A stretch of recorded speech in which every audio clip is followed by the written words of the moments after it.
कनकस्सा में बीजेपी कार्यकर्ताओं ने टोटो में ले जाई जा रही प्राथमिक विद्यालय की यूनिफॉर्म रोककर हंगामा किया है। बीजेपी ने आरोप लगाया है कि सरकारी स्कूल पोशाकों के कथित तस्करी की जा रही थी। घटना वरुण ड्रामा एथलीट क्लब के पास हुई है, जहां से बोरियों में भरी यूनिफॉर्म टोटो में जा रही थी। बीजेपी कार्यकर्ताओं ने पूछताछ के बाद विरोध प्रदर्शन शुरू कर दिया और मामले की सूचना बीडीओ को दी है। बीजेपी ने आरोप लगाया कि यूनिफॉर्म SHG बिल्डिंग में रखने के बजाय क्लब में रखी गई थी और उन्हें बाहर भेजने की तैयारी थी। वहीं तृणमूल नेता देवदास बक्सी ने आरोपों से इनकार करते हुए कहा कि क्लब CPM संचालित है और किसी अनियमितताओं का जांच प्रशासन करे। প্রাইমারি স্কুলের ড্রেস তো মূলত আমাদের কাকসা ব্লকে যে ড্রেসগুলো যেখানে বানানো হয়, তৈরি করা হয়, আপনারা সকলেই জানেন এসএসজি যে আপনাদের বিল্ডিং আছে এখানে। তো মালটা দেখছি ভিডিও বসে এখানে আমি এসে দেখছি ভিডিও ক্লাব থেকে মালটা বেরোচ্ছে টোটো করে। তখন আমার সন্দেহ হয় যে এটা এখানে তো বেরোনোর কথা নয়।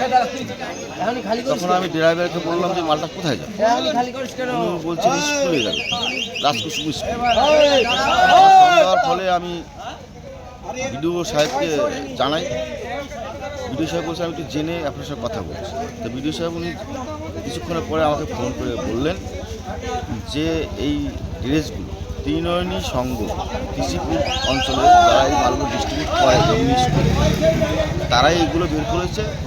তাদের নিজস্ব স্টোর নেই, তাই উনি এখানে ভাড়া নিয়ে ওনারা এখানে রেখেছে, সেই মালটা ডিস্ট্রিবিউট করছে। আমার বক্তব্য হচ্ছে স্যারকে, বিডিও সাহেবকে আমি বললাম যে নতুন সরকার গঠন এখনও হয়নি, আর আপনাদের কাছে কোনো সার্কুলার এবং নির্দেশ আসেনি যে সরকারি সমস্ত কাজকর্ম থেকে শুরু করে সরকারি জিনিস কীভাবে বন্টন হবে, তার নির্দেশ এখনও আসেনি।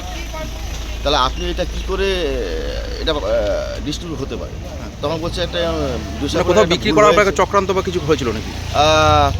সন্দেহ করছেন? আমি মনে করছি এর সঙ্গে জড়িয়ে আছে নিশ্চয়ই যারা এতদিন এসব করে বেরিয়েছিল, যারা এর সঙ্গে মাথা আছে, এই ত্রিনয়ন সংঘ, তিনি এই ধরনের কাজ করছেন। হয়তো আমার সন্দেহ হচ্ছে যে ওরা আগে ওই ধরনের কাজ ওরা করবে।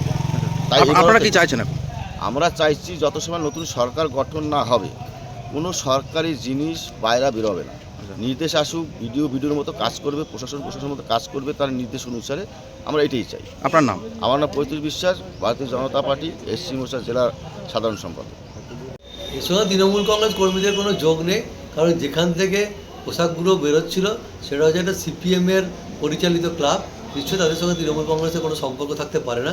তবে আমার মনে হয় প্রশাসনকে জানানোর দরকার আছে যে এই পোশাকটা কোথায় যাচ্ছিল, কোথা থেকে যাচ্ছিল, তাহলে তারা তদন্ত করে ঘটনার সত্যতা নিশ্চয়ই প্রমাণ করতে পারবে। যেটা সরকারি জায়গায় থাকার কথা, স্টোর করে রাখার কথা, সেটা দেখা যাচ্ছে একটা ক্লাবের মধ্যে রয়েছে। হ্যাঁ, নিশ্চয়ই ক্লাব নিশ্চয়ই রাখার অনুমতি দিয়েছিল হয়তো, এবং ক্লাবটা যেহেতু তৃণমূল কংগ্রেসের বিরোধী ক্লাব, CPIM সমর্থিত ক্লাব, অতএব নিশ্চয়ই CPIM সমর্থিত ক্লাবরা তৃণমূল কংগ্রেসের লোক দিয়ে কোনো অন্যায় কিছু করার সুযোগ দেবে না। তারা তাদের কোনো লোক এর সঙ্গে যুক্ত আছে। আপনার নাম? দেবদাস বক্সি, সাধারণ সম্পাদক, পশ্চিম বর্ধমান জেলা তৃণমূল কংগ্রেস। আমাদের অর্ডার ইলেকশনের আগে গভর্নমেন্ট চেঞ্জ হয়েছে, এখন তো আপনাদের বারণ করেনি। বলছি যারা তো নিয়ে যাচ্ছিল তারা তো জানেই না কোথায় নিয়ে যাচ্ছিল, যারা নিয়ে যাচ্ছিল তারা তো জানেই না কোথায় নিয়ে যাচ্ছে। আচ্ছা, আপনাদের কাছে অর্ডার ছিল আজকে? হ্যাঁ, নিয়ে যাওয়ার না, আমাদের আগে অর্ডার হয়েছিল। কোথায় যাচ্ছিল? কোথায়? স্কুলে? আপনি কে আছেন? আপনি কি নাম আছে আপনার? এখন সরকার বদল হয়েছে, এখন এই যে ড্রেসগুলো বাচ্চার স্কুলের ড্রেসগুলো এখান থেকে ট্রান্সফার হয়ে যাচ্ছে। ঠিক আছে, কোথায় যাচ্ছে আমরা বুঝতেও পারছি না। যে ড্রাইভার আছে, টোটো ড্রাইভার, সেও বলতে চাইছে না যে কোথায় যাচ্ছে, কে নিয়ে যাচ্ছে, কোথায় যাচ্ছে। বাচ্চাদের ড্রেস এইভাবে বেরোবে কেন? এখন কোনো তো ডিসিশন নাই কী করে বেরোয়। আমি তো তাই এই তৃণমূলের একটা পুরো চক্রান্ত চলছে। আচ্ছা, আপনারা ভিডিওকে জানিয়েছেন? আমরা ভিডিওকে জানিয়েছি, ভিডিও বলছে আসছি। ঠিক আছে, দেখি কি হয়। এখানে তো যাওয়ার কোনো প্রশ্নই আসে না। বাচ্চাদের স্কুলে এখন তো ড্রেস দেওয়ার কোনো মানেই হয় না। আর এখানেই ছিল, আর ভিডিও ক্লাবেই বা থাকবে কেন? মালটা থাকবে ভিডিও অফিসে। এটা কিভাবে আসছে, কিভাবে চক্রান্ত চলছে এদের? আমার মনে হয় কোনো পার্সোনালভাবে বিক্রির চক্রান্ত চলছে এটাকে। আপনার নাম? আমার নাম দীনেশ দাস, আমি কাকসা কলোনিতে থাকি।